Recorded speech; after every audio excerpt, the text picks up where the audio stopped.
നിങ്ങൾക്ക് വേറെ ഒരു പണിയില്ലേ മനുഷ്യ ഈ പൂളും വായിച്ചിരിക്കാൻ? വാരഫലം ഒരു പാഠ്യ വിഷയമാക്കണമെന്നാണ് എന്റെ അഭിപ്രായം. എനിക്കിന്ന് ഇതൊക്കെ നല്ല വിശ്വാസമാണ്. രക്ഷിക്കണേ. ചതുർമുഖ ഭട്ടതിരി ഒരു കാര്യം പറഞ്ഞാൽ അത് അച്ചട്ടായിരിക്കും.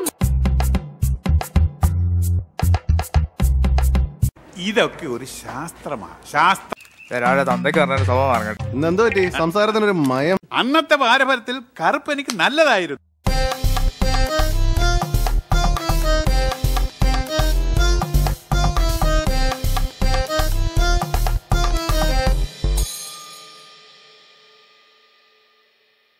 നിനക്കും വാരഫലം നോക്കേണ്ടി വരും.